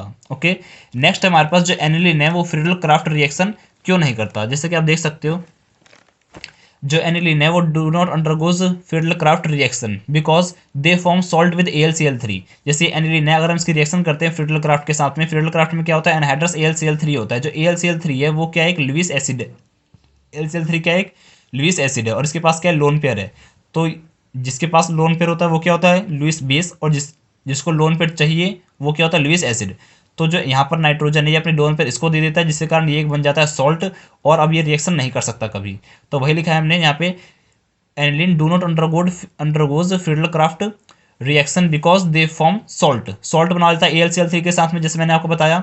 इन Friedel Crafts reaction AlCl3 act as Lewis acid. जो ये हमारे पास रिएक्शन है इसमें जो AlCl3 है वो एक लुईस एसिड का काम कर रहा है। लुईस एसिड मतलब जिसको लोन पेयर की रिक्वायरमेंट है। Due to this salt formation, इस सॉल्ट फॉर्मेशन के कारण positive charge on nitrogen atom, जो पॉजिटिव चार्ज है नाइट्रोजन के एटम के ऊपर, अगर कोई भी एटम अपना लोन पेयर देता है तो उसके पास क्या आ जाता है, पॉजिटिव चार्ज। तो यहाँ पर नाइट्रोजन ने अपना लोन पेयर दे दिया एल्यूमिनियम को, तो नाइट्रोजन पे क्या आ गया, पॉजिटिव चार्ज आ गया। तो due to the salt formation positive charge on nitrogen make it electron withdrawing group. Positive charge आने के कारण अब एक ऐसा ग्रुप बन गया, इलेक्ट्रॉन विदड्रॉइंग ग्रुप हो गया है, जिसे हम यही बोलते हैं कि अब इसने बेंजीन को डीएक्टिवेट कर दिया है। ओके, नेक्स्ट है हमारे पास जो गैब्राइल पैथैलामाइड है वो हमेशा प्राइमरी अमाइन ही क्यों देता है। जैसे कि आप देख सकते हो गैब्राइल पैथैलामाइड से हमेशा हमें मिलता है प्राइमरी अमाइन, वो भी एलिफेटिक। ये हमारे पास एक कंपाउंड है जिसे हम बोलते हैं पैथैलामाइड। इसकी रिएक्शन करी हमने KOH के साथ में, तो यहाँ से क्या हुआ, एक H और यहाँ से OH, वाटर बाहर हो गया, यहाँ पर पोटासियम आके जुड़ गया। इसकी रिएक्शन करी हमने अल्काइल हैलाइड से, यहाँ पर एक ये K और ये X, KX बाहर हो गया, यहाँ पर ये R यहाँ पर आके जुड़ गया। ये हमारे पास अगर हम इसकी रिएक्शन करते हैं NaOH के साथ में, वो भी एक्वस, एक्वस मतलब इसमें वाटर प्रेजेंट है, रिएक्शन करते क्या बन जाएगा ये, और यहाँ से NH2 बाहर हो जाएगा। ये 1 डिग्री अमाइन है, ये पूरी रिएक्शन है गैब्रियल पैथैलामाइड की। ध्यान देना 1 degree aliphatic amine, primary aliphatic amine बनता है किससे, गैब्रियल पैथैलामाइड से। एरोमेटिक अमाइन कभी नहीं बन सकता। नीचे की स्टेटमेंट आप पढ़ सकते हो, Gabriel phthalimide give only 1 degree amine. Gabriel phthalimide हमेशा 1 डिग्री अमाइन देता है जो कि एक एलिफेटिक अमाइन है, because phthalimide group formed often reaction of salt. जो पैथैलामाइड बनाए, जो हमारे पास पैथैलामाइड ग्रुप है, formed after reaction of salt of phthalimide with alkyl halide. Salt of, देखो मेटल और ये हमारे पास ऑर्गेनिक कंपाउंड है, तो इसे हम बोलेंगे सॉल्ट। तो सॉल्ट ऑफ पैथैलामाइड, पैथैलामाइड का सॉल्ट जब अल्काइल हैलाइड से रिएक्शन करता है तो जो हमारे पास पैथैलामाइड वाला पार्ट बनता है, तो जो हमारे पास पैथैलेमाइड वाला पार्ट बनता है वो क्या होता है, वो 2 डिग्री और 3 डिग्री को नहीं बनाता। क्या लिखा है हमने, because the phthalimide group formed after reaction of salt of phthalimide, जो पैथैलेमाइड ग्रुप बना है सॉल्ट ऑफ पैथैलेमाइड की रिएक्शन के बाद वो 2 डिग्री और 3 डिग्री को बनाने से रोकता है। लिखा ना हमने, prevent the formation of 2 degree and 3 degree, prevent मतलब रोक देता है। ओके, नेक्स्ट क्वेश्चन है हमारे पास, ये हमारे पास एक 4 नंबर का क्वेश्चन है। ध्यान देना, जब भी कभी ऐसा क्वेश्चन है, बहुत ज़्यादा पैराग्राफ क्वेश्चन था ये, तो उसे आपको क्या करना है, पढ़ने के बाद एक स्ट्रक्चर ड्रॉ करना है ताकि आपको समझने में आसानी हो जाए, आपको बार बार क्वेश्चन रीड ना करना पड़े। हमें बोला है एक कंपाउंड है, उसको हम सोडियम मेटल से रिएक्शन करते हैं तो हमें रिएक्शन कुछ नहीं करता, वो मतलब रिएक्शन होते ही नहीं है। वही अगर हम उस कंपाउंड की इसकी फ्रेजेंट से रिएक्शन करते हैं तो भी रिएक्शन नहीं होती, लेकिन अगर हम उस कंपाउंड की एक्सिस ऑफ HCl से रिएक्शन करते हैं तो रिएक्शन हो जाती है और बी बनता है। वही अगर हम बी के हाइड्रोलिसिस करते हैं, हाइड्रोलिसिस मतलब वाटर ऐड करते हैं एसिड की प्रेजेंस में, तो सी बनता है। और अगर सी के हम करते हैं ऑक्सीडेशन, ऑक्सीडेशन मतलब KMnO4 से रिएक्शन कर दिया हमने तो क्या बन गया, कार्बोक्सिलिक एसिड। और हमें कार्बोक्सिलिक एसिड का मोलर मास दे रखा है 60 ग्राम। जैसे कि आप देख सकते हो यहाँ पर एक्सप्लेन कर रखा है हमने कि कैसे कैसे आंसर लिखा है हमने। A does not react with Na और स्किफ रेजेंट, ए जो है वो Na के साथ में और स्किफ रेजेंट के साथ में रिएक्शन नहीं कर रहा है, इसका मतलब जो ए है वो एल्डिहाइड और कीटोन नहीं हो सकता कभी भी। तो ए क्या होगा हमारे पास, ईथर होगा। देखते हैं भी और आगे क्या लिखा हमने, A on reaction with excess of HCl, अगर हम ए की रिएक्शन करते हैं एक्सिस ऑफ HCl के साथ में तो क्या बनता है बी, और एक्सिस ऑफ HCl के साथ में हमेशा ईथर रिएक्शन करता है तो हमारे पास क्या बन गया, तो इससे क्या पता चल गया, A on reaction with excess of HCl gives only 1 product. लिखा है क्वेश्चन में दे रखा है तो हमें कि अगर हम ए की रिएक्शन करते हैं एक्सिस ऑफ HCl के साथ में तो हमें मिलता है बस एक प्रोडक्ट। तो हमें ये तो पता चल गया था कि ए जो है ईथर है, लेकिन अगर एक ही प्रोडक्ट बन रहा है इसका मतलब ए क्या है, सिमेट्रिकल ईथर है। ठीक है, सिमेट्रिकल ईथर कहने का मतलब है कि ऑक्सीजन के दोनों तरफ same number of carbon atom है, it means A is symmetrical ether. ये हो गया हमारे पास। फिर देखो लास्ट पॉइंट हमें बोल रखा है जो डी है वो कार्बोक्सिलिक एसिड है, D is carboxylic acid with molar mass 60 ग्राम, ये क्वेश्चन में गिवन है। तो जरा देखो कार्बोक्सिलिक एसिड क्या होता है हमारे पास, RCOOH, COOH का मोलर मास है 45, इसका मतलब जो R है वो एक कार्बन होगा तो ये हो गया CH3COOH, इसका मोलर मास क्या है 60 है, यहाँ लिखा है मैंने कैलकुलेट करके। अब जरा देखो और क्या हमारे पास, D इज इथेनॉइक एसिड, ये तो पता चल गया हमें कि भाई जब D का मोलर मास 60 ग्राम है, इसका 45 है तो इसका 15 होगा, तो ये हमारे पास क्या बन गया, एक बन गया इथेनॉइक एसिड। तो हमें डी का पता चल गया, D is ethanoic acid and it means C will be ethanol. अगर डी हमारे पास इथेनॉइक एसिड है तो सी क्या होगा, इथेनॉल होगा, क्योंकि एल्कोहल की ऑक्सीडेशन पे क्या मिलता है हमें, कार्बोक्सिलिक एसिड मिलता है। तो हमारे पास सी क्या हो गया, इथेनॉल हो गया। ओके, फिर लिखा हमने C is ethanol, then B will be, अगर सी हमारे पास इथेनॉल है तो बी क्या होगा, बी होगा हमारे पास क्लोरोइथेन, क्योंकि क्लोरोइथेन की अगर हम हाइड्रोलिसिस करते हैं, देखो सी हमारे पास क्या इथेनॉल है मतलब एल्कोहल है, और एल्कोहल कब बनेगा, हाइड्रोलिसिस करने में बन रहा है, तो हाइड्रोलिसिस करेंगे हम किसकी, क्लोरोइथेन की। तो अगर हम क्लोरोइथेन की हाइड्रोलिसिस करेंगे तो हमारे पास क्या बन जाएगा, सी बन जाएगा, मतलब एल्कोहल बन जाएगा। ओके, मतलब हमें कंफर्म हो गया कि बी क्या है, क्लोरोइथेन है। तब जरा एक काम करते हैं, बी से जरा ऊपर देखते हैं, मैंने क्या बोला था, सिमेट्रिकल ईथर है और यहाँ पर क्या क्लोरोइथेन है, मतलब ऑक्सीजन के दोनों तरफ क्या है, दो दो कार्बन होंगे, तभी तो सिमेट्रिकल है हमारे पास। ओके, अब देखो इथेन भी है, तो जरा और आगे देखते हैं क्या है हमारे पास, किस तरीके से लिखना है हमें, C is ethanol then B will be chloroethane. चलो ये तो हो गया, हमें ऊपर डी पता चल गया था मोलर मास से, फिर सी पता चल गया और अब हमें बी भी पता चल चुका है। अब हमें देखना है ए क्या होगा, तो अगर हम ए की रिएक्शन करते हैं एक्सिस ऑफ HCl के साथ में तो हमें ये मिल रहा है, इसका मतलब क्या ए हमारे पास ये होगा, क्योंकि ए क्या ईथर है वो भी सिमेट्रिकल, मतलब ये ग्रुप जो है 2 बार रिपीट हो रहा होगा। सिमेट्रिकल मतलब ऑक्सीजन के दोनों तरफ सेम चीज़ है बिल्कुल। ओके, तो हमसे पहला क्वेश्चन ये पूछा था कि ए क्या है, तो ए इज इथॉक्सी इथेन, ए क्या है हमारे पास, इथॉक्सी इथेन। इथॉक्सी मतलब एक तरफ का हमने ऑक्सी कह दिया और एक तरफ का हम कह दिया अल्केन। जो भी छोटा होता है ऑक्सीजन की जिधर तरफ कार्बन नंबर कम होते हैं उसे हम क्या कहते हैं, ऑक्सी कहते हैं। यहाँ पर दोनों बराबर है तो आप किसी को भी ऑक्सी कह सकते हो, तो यहाँ पर हमने लिखा इथॉक्सी इथेन, ये हो गया हमारे पास। दूसरा बोला है कि कितने कार्बन एटम है कंपाउंड डी में, तो कंपाउंड डी क्या है हमारे पास, ये रहा इथेनॉइक एसिड है, यहाँ पर एक कार्बन और दो कार्बन है, तो 2 कार्बन एटम इन डी, और D is ethanoic acid, D क्या इथेनॉइक एसिड है। नेक्स्ट बोला हमें compound C is ethanol, compound C मैंने बता दिया इथेनॉल है। हमें बोला था स्ट्रक्चर ऑफ बी बनाओ, तो बी बना दिया हमने, चारों पॉइंट हमने सॉल्व कर दिए। ये हमारे पास 4 मार्क्स के क्वेश्चन थे। नेक्स्ट है हमारे पास क्वेश्चन नंबर 32 में क्या है हमारे पास, फर्स्ट पूछा था DNA की फुल फॉर्म क्या होती है, जो कि होती है डिऑक्सी राइबो, ध्यान देना राइबो न्यूक्लिक एसिड। सेकंड है 2 nucleic acid join together by phosphodiester linkage, जैसे कि आप देख सकते हो यहाँ क्या लिखा है हमारे पास, 2 nucleotide join together by phosphodiester linkage, 2 nucleotide join होते हैं आपस में फॉस्फोडाइएस्टर लिंकेज के थ्रू। ओके, ध्यान देना ये न्यूक्लियोटाइड है, बहुत कंफ्यूजिंग है। एक होता है हमारे पास न्यूक्लियोसाइड, और एक है हमारे पास न्यूक्लियोटाइड। न्यूक्लियोटाइड में जुड़े होते हैं, दो न्यूक्लियोटाइड जुड़े होते हैं किस बॉन्ड से, फॉस्फोडाइस्टर बॉन्ड से। वही अगर यहाँ पर लिखा होता न्यूक्लियोसाइड, SIDE न्यूक्लियोसाइड लिखा होता तो यहाँ पर बॉन्ड का नाम क्या होता है, 3,5 फॉस्फोडाइस्टर। और अगर हमारे पास सिर्फ न्यूक्लियोटाइड है, टाइड, तो हम क्या बोलेंगे, फॉस्फोडाइस्टर। नेक्स्ट हमारे पास जो RNA, यहाँ पर R का मतलब क्या है, तो यहाँ पर R का मतलब होता है राइबोसोमल। ओके, वही अगर हमारे पास mRNA तो यहाँ पर M का मतलब होता है मैसेंजर। नेक्स्ट क्वेश्चन हमारे पास कि कितने बॉन्ड होते हैं ग्वानिन और साइटोसिन के बीच में, तो 3 हाइड्रोजन बॉन्ड होते हैं between guanine and cytosine. Guanine and cytosine के बीच में 3 हाइड्रोजन बॉन्ड होते हैं। 2 हाइड्रोजन बॉन्ड होते हैं between adenine and thymine. Adenine और थायमिन के बीच में 2 हाइड्रोजन बॉन्ड है। और हमारे पास 2 हाइड्रोजन बॉन्ड होते हैं बिटवीन एडेनिन एंड यूरासिल। इसका और पार्ट है हमारे पास 4 oxygen atom present in 2 deoxy ribo sugars. जो हमारे पास डीएनए है, डीएनए का जो शुगर है हमारे पास डिऑक्सी राइबो शुगर, उसमें कितने ऑक्सीजन एटम होते हैं, 4। वही अगर हमारे पास सिर्फ राइबोस शुगर है, RNA में जो होता है उसमें प्रेजेंट होते हैं 5 ऑक्सीजन एटम। ये आपको याद होना चाहिए, एज पूछा जा चुका है। उसके बाद हमारे पास क्वेश्चन नंबर 33। क्वेश्चन नंबर 33 एक न्यूमेरिकल है हमारे पास, जिसमें ये लिखा है कि हमारे पास 3 सॉल्यूशन है, A, B और C। सॉल्यूशन ए में हमारे पास ZnSO4, बी में AgNO3 और सी में हमारे पास कॉपर सल्फेट। इन तीनों सॉल्यूशन को हमने सीरीज में कनेक्ट कर दिया, जैसे कि आप देख सकते हो, इसको इससे जोड़ दिया, अगले वाले को इससे जोड़ दिया और इन सबको आपस में जोड़ दिया। अब यहाँ पर हम क्या कर रहे हैं, करंट पास कर रहे हैं 1.5 एम्पियर का। ऊपर से क्या हो रहा है, हमारे पास करंट आ रहा है 1.5 एम्पियर का बैटरी के थ्रू। अब हमें क्वेश्चन में दे रखा है जो Ag है वो 1.45 ग्राम डिपॉजिट होता है at cathode. 1.45 gram of Ag deposit at cathode, cathode पे डिपॉजिट होता है। फिर क्या लिखा है, 1.5 ampere current pass through the solution. यहाँ से जो करंट आ रहा है वो कितना है, 1.5 एम्पियर है। उससे पहले आप एक चीज देखो, जो Ag है उस पर चार्ज कितना होता है, 1 पॉजिटिव। हम जानते हैं जो NO3 है उसके ऊपर होता है 1 माइनस, तो Ag पे क्या होगा, 1 प्लस। Ag 1 प्लस प्लस है, तो Ag क्या करेगा, 1 इलेक्ट्रॉन लेके क्या बन जाएगा, Ag बन जाएगा। 1 प्लस 1 माइनस खत्म हो जाएगा, बन जाएगा Ag। Zn पे क्या होता है, SO4 पे होता है 2 माइनस, तो Zn पे क्या हो गया, 2 प्लस। तब क्या करेगा, Zn 2 इलेक्ट्रॉन लेगा और वो बन जाएगा Zn। कॉपर पे क्या, SO4 पे 2 माइनस, तो कॉपर पे 2 प्लस, कॉपर 2 प्लस 2 इलेक्ट्रॉन लेके क्या बन जाएगा, कॉपर बन जाएगा। ओके, अब देखो, अब जरा फॉर्मूला लगाते हैं using Faraday first law. Faraday का फर्स्ट लॉ क्या होता है, W is equal to Z Q. ये मैंने पूरा एक्सप्लेन किया है सेट ए में, उसका आप जरूर देखना, मैं आपसे बार बार कह रहा हूँ। तो हमारे पास using Faraday first law W is equal to क्या, जेड क्यू है। W क्या है हमारे पास, अमाउंट ऑफ सब्सटेंस डिपॉजिट, कितना सब्सटेंस जो है डिपॉजिट हो रहा है। जेड का फॉर्मूला यहाँ पर लिख रखा है, मोलर मास डिवाइड बाय 96500 और एन फैक्टर। ओके, एन फैक्टर का मतलब क्या है, चार्ज ऑन सब्सटेंस डिपॉजिट, जो भी चीज डिपॉजिट हो रही है उसके ऊपर कितना चार्ज है। तो आप देख सकते हो, हम पहले सॉल्व कर रहे हैं किसके लिए, हम सॉल्व कर रहे हैं Ag के लिए, तो 4 Ag। Ag का हमारे पास वेट कितना है जो डिपॉजिट हो रहा है, 1.45 ग्राम। क्वेश्चन में गिवन है 1.45 ग्राम Ag डिपॉजिट हुआ, तो यहाँ पर डाल देंगे 1.45। फिर जेड क्या है, मोलर मास, तो Ag का मोलर मास होता है हमारे पास 108। यहाँ पर लिख दिया हमने 108 डिवाइड बाय 96500 मल्टीप्लाई में चार्ज ऑन सब्सटेंस डिपॉजिट। तो Ag पे चार्ज कितना है, 1 है, तो यहाँ पर लिख दिया हमने मल्टीप्लाई में 1।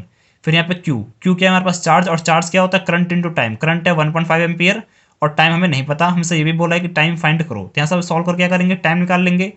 तो हमारे पास पहला पॉइंट तो सॉल्व हो गया, जो कि हमें बोला था टाइम बताओ कि कितने देर तक हमें करंट पास करते रहना होगा।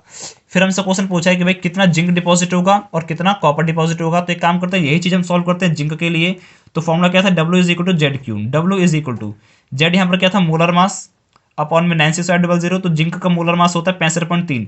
ये मोलर मास आपको खुद याद होने चाहिए, एग्जाम में नहीं दिए जाएंगे, ना ही दिए गए थे। ओके, तो यहाँ पर जिंक का मोलर मास हो गया 65.3 और नीचे 96500। अब देखो साथ में क्या लिखा है, एन फैक्टर, और एन फैक्टर क्या होता है, चार्ज ऑन सब्सटेंस डिपॉजिट, जो भी चीज डिपॉजिट हो रही है उसके ऊपर चार्ज। तो यहाँ पर जो जिंक है उसके ऊपर चार्ज कितना है, +2 है। आप ऊपर देख सकते हो, यहाँ पे जिंक के ऊपर चार्ज कितना है, +2 है। तो यहाँ पर डाल दिया हमने मल्टीप्लाई में 2 और एक करंट इंटू में टाइम। यहाँ से सॉल्व करके हमारे पास आ गया W, मतलब जब हम 1.5 एम्पियर करंट पास करेंगे इतने टाइम के लिए, तो इतना हमारे पास जिंक डिपॉजिट हो जाएगा, amount of zinc deposit. Okay, अब यही चीज सेम चीज हम सॉल्व करेंगे किसके लिए, कॉपर के लिए।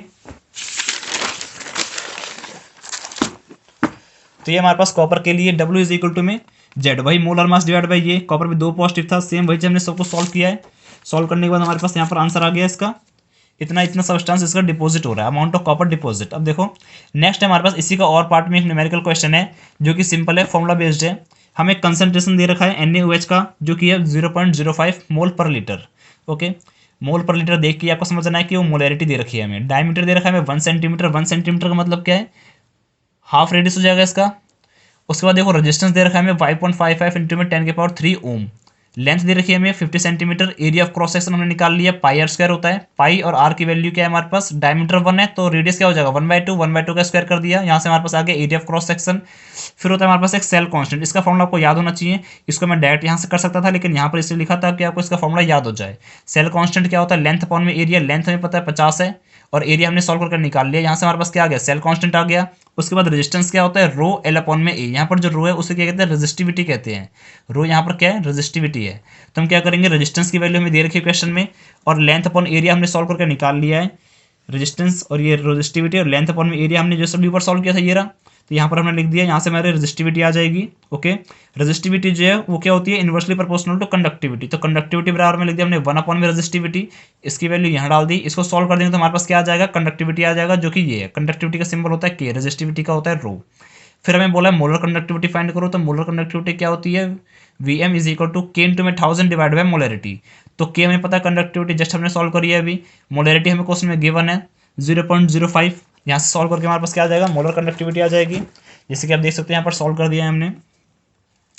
नेक्स्ट क्वेश्चन है हमारे पास कि type of isomerism in coordination compound. Coordination compound में कितने तरह के आइसोमेरिज्म होते हैं, तो कोऑर्डिनेशन कंपाउंड में टोटल 2 तरह के आइसोमेरिज्म होते हैं। फर्स्ट है हमारे पास स्ट्रक्चरल आइसोमेरिज्म और सेकंड है हमारे पास स्टीरियो आइसोमेरिज्म। ये पूरे 5 नंबर का क्वेश्चन है और इनमें से छोटे छोटे बहुत सारे क्वेश्चन बन सकते हैं, इसलिए आप सारी चीज़ ध्यान से देखना। हमारे पास 2 तरह के आइसोमेरिज्म है, एक है स्ट्रक्चरल आइसोमेरिज्म और एक है हमारे पास स्टीरियो आइसोमेरिज्म। स्ट्रक्चरल आइसोमेरिज्म में हमारे पास 4 होते हैं, एक होता है लिंकेज आइसोमेरिज्म, आयोनाइजेशन आइसोमेरिज्म और कोऑर्डिनेशन आइसोमेरिज्म और सॉल्वेट और हाइड्रेट आइसोमेरिज्म। ये दोनों एक ही होते हैं हमारे पास। और स्टीरियो आइसोमेरिज्म में होते हैं ज्योमेट्रिकल आइसोमेरिज्म और ऑप्टिकल आइसोमेरिज्म। अब जरा देखते हैं लिंकेज आइसोमेरिज्म क्या होता है। लिंकेज आइसोमेरिज्म का मतलब क्या होता है, so by complex containing ambidentate ligand. अगर किसी भी कॉम्प्लेक्स के अंदर में एम्बीडेंटेड लिगेंड है तो वो हमारे पास क्या होगा, लिंकेज आइसोमेरिज्म को शो करेगा। एम्बीडेंटेड लिगेंड के बारे में मैंने सेट ए में अच्छे से एक्सप्लेन किया, आप उसे जरूर देखना, मैं आपसे बहुत बार कह चुका हूँ। तो देखो जरा एक बार मैं आपको बोल के बता देता हूँ कि कौन से लिगेंड होते हैं एम्बीडेंटेड। एक होता है सी एन जो यहाँ लिख रखा है, CnNC, NO2, ONO, SCN और NCS। ये सारे एग्जाम्पल किसके हैं, एम्बीडेंटेड लिगेंड के हैं और ये 6 ही लिगेंड है जो कि एम्बीडेंटेड होते हैं हमारे पास। फिलहाल अभी सिलेबस में इतने ही है आपके।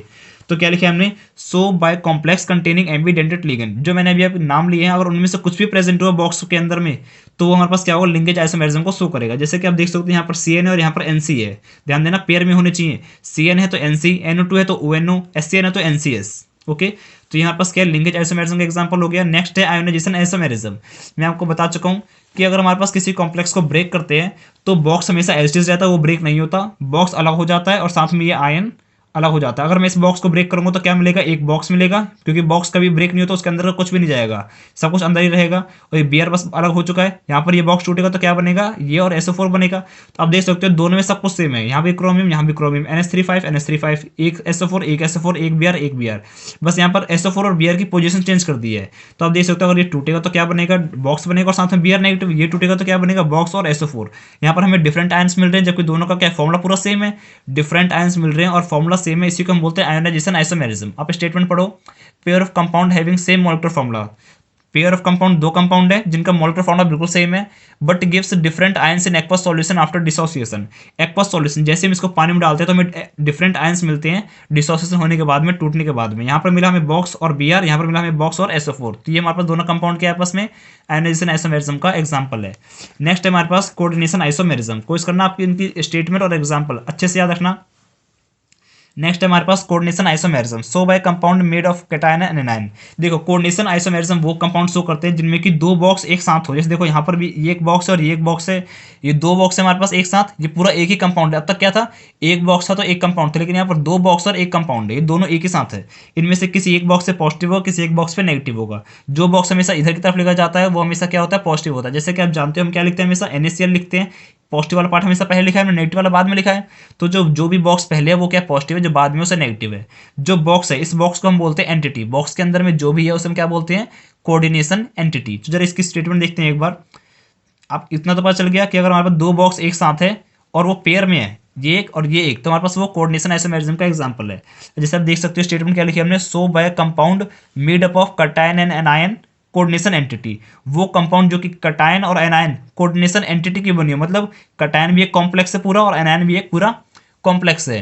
तो उस तरह के कंपाउंड को हम क्या बोलते हैं, जो कि कोऑर्डिनेशन आइसोमेरिज्म को शो करते हैं।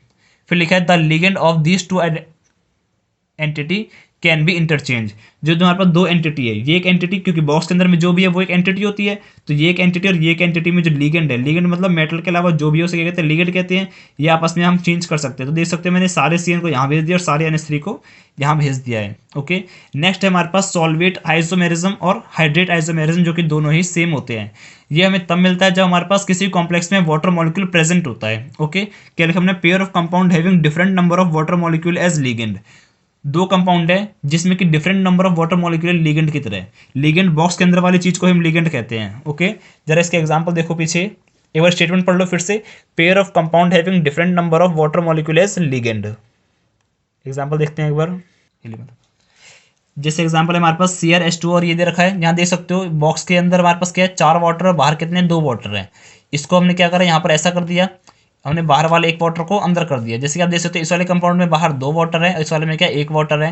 तो ये दोनों आपस में क्या है, हमारे पास सॉल्वेट और हाइड्रेट आइसोमेरिज्म के एग्जाम्पल है।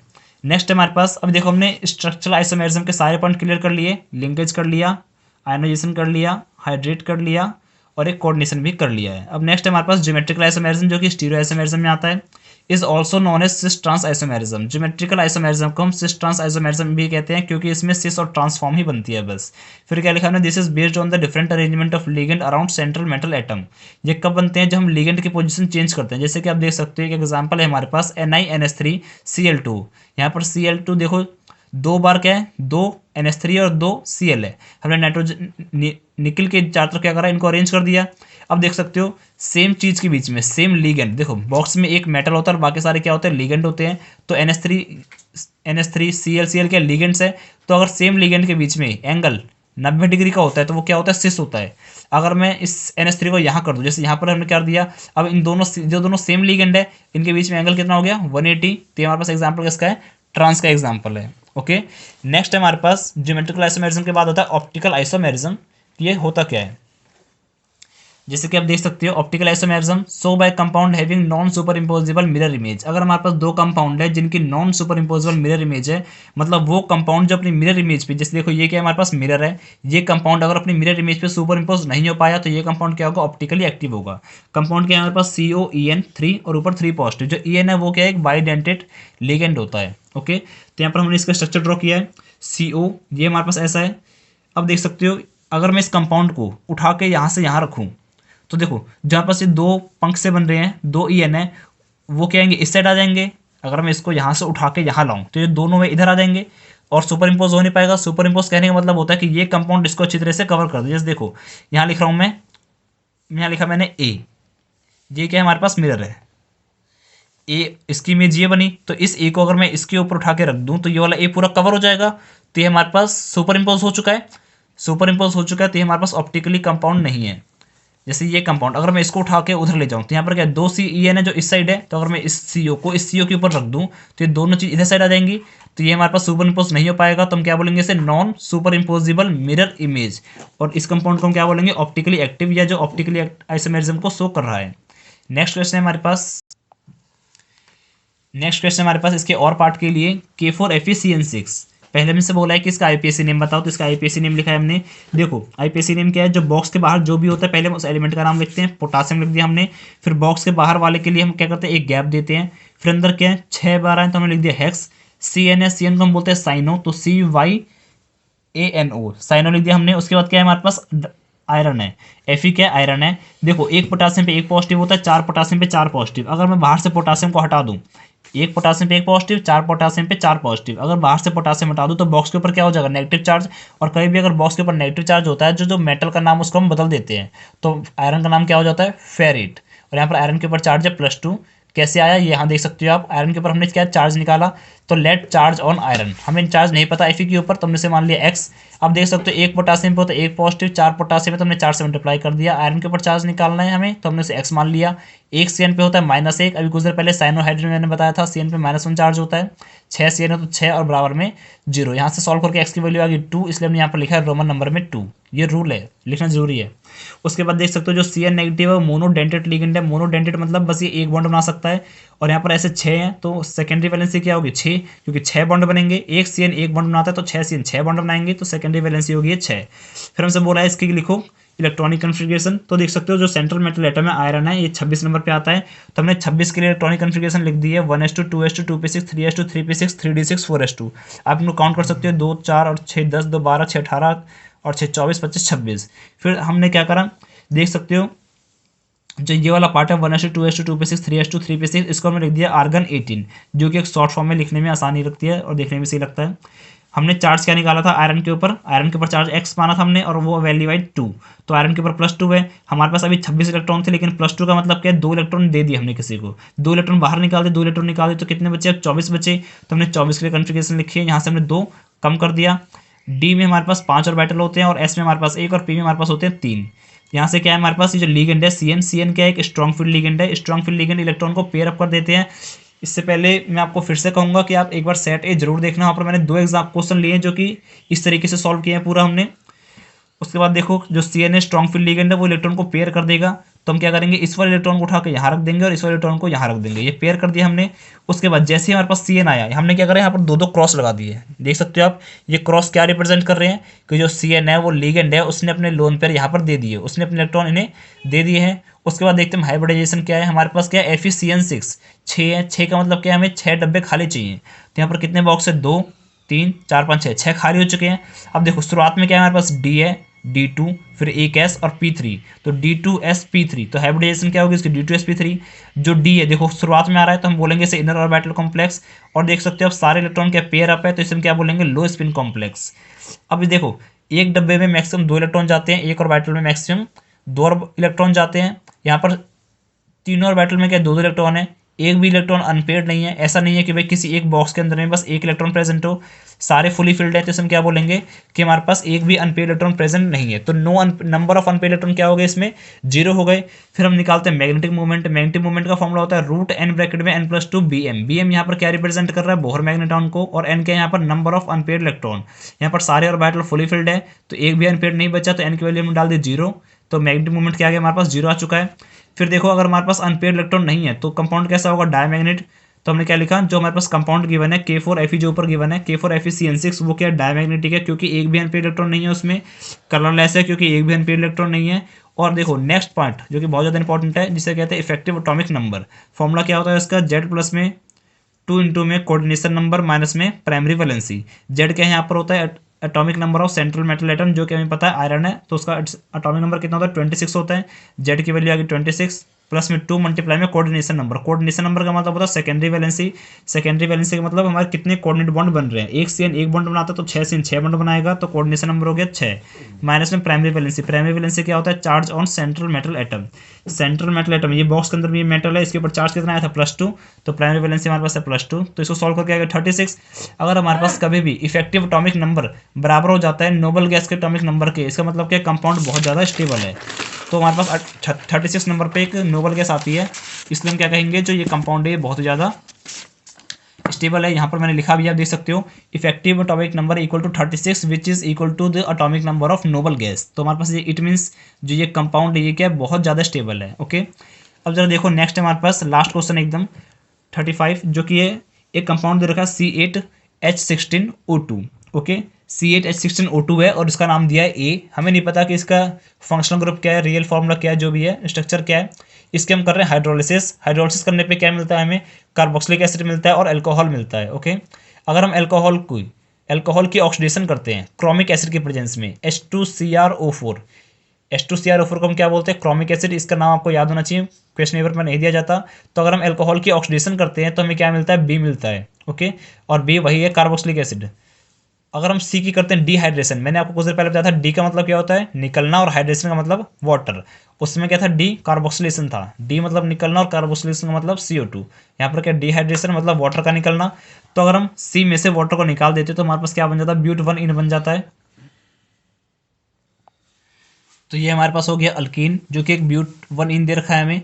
हमने क्या करा उस पैराग्राफ क्वेश्चन को पढ़ के सारे कुछ ड्रॉ कर लिया है कैसे कैसे क्या है। अब हमें बार बार क्वेश्चन नहीं पढ़ना पड़ेगा। जैसे कि आप देख सकते हो क्वेश्चन में लिखा है हमारे पास कि C एक एल्कोहल है और C की जो हम डिहाइड्रेशन करते हैं तो हमें क्या मिलता है एक अल्कीन मिल रही है, ब्यूटीन मिल रही है। डिहाइड्रेशन करने पे कार्बन चेन पर कोई फर्क नहीं पड़ता। इसका मतलब जो हमारे पास अल्कोहल है उसके अंदर में 4 कार्बन होंगे, तभी हमें 4 कार्बन मिला है, क्योंकि डिहाइड्रेशन से कार्बन पे कोई भी फर्क नहीं पड़ता। जितने कार्बन होंगे उतने ही कार्बन हमें मिलेंगे। यहाँ पर 4 मिले हैं, इसका मतलब सी में भी क्या होंगे, 4 कार्बन होंगे। तो हमने यहाँ पर लिखा है सी ऑन हाइड्रेशन गिव्स ब्यूट 1 इन। सी की अगर हम डिहाइड्रेशन करते हैं तो हमें क्या मिलता है, ब्यूट 1 इन मिलता है। It means C having 4 carbon atom. इसका मतलब क्या, सी के पास भी 4 कार्बन एटम है। It means B having 4 carbon atom. तो जो बी है उसके पास भी क्या 4 कार्बन एटम है, क्योंकि जो हमारे पास पूरा कंपाउंड है उसके पास बस 8 कार्बन एटम है। अगर सी के पास 4 है तो बी के पास भी 4 होंगे, पक्की बात है। और 4 कार्बन का कार्बोक्सिलिक एसिड कैसा होता है, ये होता है। तो हमें ये तो पता चल गया कि बी क्या है, एक ब्यूटेनॉइक एसिड है। हमें बी का पता चल गया, बी ब्यूटेनॉइक एसिड है। और सी क्या है हमारे पास, एक ब्यूटेनॉल है, अल्कोहल है। ओके, क्योंकि मैं साफ साफ बोल रहा है, अगर हम इसकी ऑक्सीडेशन करते हैं तो दोबारा से वो ब्यूटेनॉइक एसिड बन जाता है। तो यहाँ पर देखो मैंने बनाया 1 डिग्री अल्कोहल। 1 डिग्री अल्कोहल की अगर हम ऑक्सीडेशन करेंगे तो वो बन जाएगा कार्बोक्सिलिक एसिड। वही अगर ये 2 डिग्री अल्कोहल या 3 डिग्री अल्कोहल होता तो कहीं भी कार्बोक्सिलिक एसिड नहीं बन सकता। ओके, उसके बाद हमें बी और सी तो पता चल चुका है। अब जरा देखते हैं कि हमारे पास ए क्या होगा। तो देखो A on hydrolysis gives carboxylic acid and alcohol. A की जो हम हाइड्रोलिसिस कर रहे हैं तो हमें क्या मिलता है, कार्बोक्सिलिक एसिड मिलता है और अल्कोहल मिलता है। देख सकते हो आप, ए की हाइड्रोलिसिस करी हमने तो क्या मिला, कार्बोक्सिलिक एसिड और अल्कोहल। ऐसा तभी होता है जब हमारे पास ए क्या हो, एस्टर हो। एस्टर की हाइड्रोलिसिस करने पे हमें कार्बोक्सिलिक एसिड और अल्कोहल मिलता है। तो it means A is ester, हमें ए का भी पता चल गया। तो और देखो इसमें हमारे पास क्या बन रहा है, 4 कम, दोनों में बी और सी में क्या 4 कार्बन है। मतलब यहाँ पर एक ऑक्सीजन के इधर भी 4 होंगे और इधर भी 4 होंगे। तो हमारे पास इस हिसाब से ए का भी हमें पता चल चुका है। हमें बोला था इसकी रिएक्शन ड्रॉ करो, तो हमने सारी रिएक्शन करके दिखा दिया। पहले रिएक्शन थी हमारे पास कि इसकी हाइड्रोलिसिस करो, हमने हाइड्रोलिसिस कर दी। फिर हमारे पास सी की करनी है हमें ऑक्सीडेशन, तो हमने क्या करा, सी का ऑक्सीडेशन भी कर दिया कार्बोक्सिलिक एसिड में। फिर हमें बोला है कि सी की करो डिहाइड्रेशन, तो हमने सी की डिहाइड्रेशन भी कर दी क्वेश्चन को देख के। उसके बाद हमारे पास इसका और पार्ट में क्वेश्चन है कि इस कंपाउंड की रिएक्शन करनी है। ये हमारे पास क्या है, साइक्लोहेक्सेन कार्बेल्डिहाइड। कार्बेल्डिहाइड हम तब यूज करते हैं जब हम उस कार्बन को मेन चेन में काउंट नहीं कर पाते। तो ये क्या साइक्लोहेक्सेन, जो वाला कार्बन काउंट नहीं हो पाया तो हम क्या बोलेंगे इसे अलग से, कार्बेल्डिहाइड। ओके, इसकी रिएक्शन करने में फिनाइल मैग्नीशियम ब्रोमाइड से, जो कि एक ग्रिग्नार्ड्स रिएजेंट है। ये आर, ये एम और ये एक्स, RMgX। ओके, इसकी हमने रिएक्शन करी। हमें बोला है कि इसकी रिएक्शन करनी है और हमें हाइड्रोलिसिस करके बताना है। ठीक है, तो मैं आपको एक रिएक्शन बता रहा हूँ, ध्यान देना आप ध्यान से। यहाँ पर हमारे पास ये ग्रुप है, ठीक है। सबसे पहले क्या होगा, यहाँ पर जो CHO है वो इस तरीके से है, C डबल बॉन्ड O और H। मैं आपको पहले ही बता चुका हूँ। ऑक्सीजन ने इलेक्ट्रॉन लिया, कार्बन के ऊपर क्या आ गया, प्लस चार्ज आ गया, प्लस चार्ज। ध्यान देना, ऑक्सीजन पे क्या आ गया, नेगेटिव आ गया। मैग्नीशियम पे यहाँ पर होता है प्लस और इस पे होगा माइनस। तो ऑक्सीजन पे नेगेटिव है, यहाँ वाला जो ऑक्सीजन है उसके ऊपर क्या है, नेगेटिव चार्ज है। तो मैग्नीशियम यहाँ के जुड़ जाएगा, जैसे कि आप देख सकते हो ऑक्सीजन के पास क्या आ गया, मैग्नीशियम आके जुड़ गया। और कार्बन पे क्या प्लस चार्ज है और इस वाले कार्बन पे माइनस चार्ज है। तो ये दोनों कार्बन आपस में जुड़ जाएंगे, दोनों कार्बन आपस में जुड़ चुके हैं। अब जैसे इसमें हम वाटर डालेंगे, वाटर डालने से क्या होगा, वाटर ब्रेक हो जाएगा H पॉजिटिव में और OH नेगेटिव में। जैसे कि आप देख सकते हो मैग्नीशियम के ऊपर क्या प्लस है, तो मैग्नीशियम के पास चल जाएगा OH नेगेटिव और O के पास चला जाएगा H। तो देख सकते हो O के पास आ गया H और मैग्नीशियम के पास Br था और ये OH भी मैग्नीशियम के पास चला गया। ठीक है, अब जरा नेक्स्ट रिएक्शन करते हैं। नेक्स्ट है हमारे पास, हमें साइक्लोहेक्सेन कार्बेल्डिहाइड की रिएक्शन करनी है टॉलिंस रेजेंट से। ये हमारे पास क्या है, एक टॉलिंस रेजेंट है। टॉलिंस रेजेंट क्या करता है, एल्डिहाइड की ऑक्सीडेशन करके उसको बना देता है, कार्बोक्सिलिक एसिड बना देता है। तो यहाँ पर एल्डिहाइड का बन गया कार्बोक्सिलेट आयन और Ag की बन गई प्रेसिपिटेट। Ag का प्रेसिपिटेट बनने के बाद ही पता चलता है कि ये जो कंपाउंड था हमारे पास, रिएक्टेंट था, वो हमारे पास एल्डिहाइड था। ओके, अब हमने साइक्लोहेक्सेन कार्बेल्डिहाइड की रिएक्शन करी है सेमी कार्बाजाइड से। इस कंपाउंड को क्या कहते हैं, सेमी कार्बाजाइड। क्या होता है, यहाँ से 2 हाइड्रोजन और ये ऑक्सीजन बाहर हो जाता है और ये कंपाउंड कुछ इस तरीके से बन जाता है हमारे पास। ठीक है, नेक्स्ट हमारे पास इसकी रिएक्शन करने में एक्सिस ऑफ ईथर से, एक्सिस ऑफ ईथर से रिएक्शन करने पे क्या बनेगा हमारे पास, ये बन जाएगा। और इसे हम एक नेमिंग रिएक्शन भी कहते हैं, जो कि हमारे पास विलियमसन सिंथेसिस रिएक्शन। ओके, मतलब विलियमसन सिंथेसिस रिएक्शन में भी ऐसे ही करते हैं हम। उसके बाद है हमारे पास लास्ट 1 मिनट, एक मिनट, जो हमारे पास ये है साइक्लोहेक्सेन कार्बेल्डिहाइड। ये हमारे पास विलियमसन सिंथेसिस नहीं है। विलियमसन सिंथेसिस रिएक्शन में तो हम ईथर की प्रिपरेशन करते हैं, लेकिन यहाँ पर हम ईथर नहीं बना रहे हैं। तो हमने क्या करा, ये हमारे पास कंपाउंड है, इसमें हमने डाला ये। तो यहाँ से क्या होगा हमारे पास, जो दो मॉलिक्यूल है, इन दोनों मॉलिक्यूल का H, तो 2 हाइड्रोजन हो गए और यहाँ से एक ऑक्सीजन। यहाँ पर क्या होगा, ये वाटर बाहर हो जाएगा और ये पूरा C2H5O, क्योंकि H तो निकल गया, ये O वाला पार्ट इन दोनों के पास जाके जुड़ जाएगा। ठीक है, याद रखना विलियमसन सिंथेसिस से हम ईथर प्रिपेयर करते हैं, ये विलियमसन सिंथेसिस नहीं है। इस कंपाउंड को हम बोलेंगे एसिटल। इसे क्या बोलेंगे हम? एसिटल। अगर कभी ऐसा हो किसी कंपाउंड में एक ही कार्बन के ऊपर दो दो एल्कोहल वाले ग्रुप आके जुड़ जाएं, ये क्या था? एल्कोहल ही तो था, तो ये दोनों एल्कोहल वाले ग्रुप है एक ही कार्बन के ऊपर, तो ये क्या है? एसिटल है। वही अगर किसी एक तरफ बस होता, यहाँ पर हाइड्रोजन होता, तो हम क्या बोलते हैं? इसे हेमी एसिटल कहते। अब हमने क्या करा, ये ले लिया हमने एक साइक्लोहेक्सेन कार्बेल्डिहाइड, इसमें डाला हमने ZnHg, जिंक अमलगम कहते हैं। अगर किसी भी मेटल के साथ में Hg आ जाए तो हम क्या बोलेंगे? अमलगम। ZnHg लिखा है तो जिंक अमलगम, NaHg लिखा होता तो सोडियम अमलगम। हमने क्या करा, इसमें डाला डायल्यूट HCl। तो जिंक अमलगम डायल्यूट HCl की प्रेजेंस में क्या होता है? एक रिड्यूसिंग एजेंट की तरह काम करता है। तब यहाँ पर रिड्यूसिंग एजेंट तो क्या करेगा? इसको हाइड्रोजन गैस दे देगा, तो यहाँ पर बन जाएगा ये। ठीक है, ये एक नेमिंग रिएक्शन है जो कि एक क्लीमेंसन रिडक्शन। तो अब वो हमारे पास 2023 के सेट बी का पूरा सॉल्यूशन कंप्लीट। आई होप ये वीडियो आपको हेल्पफुल रही होगी। Thanks for watching.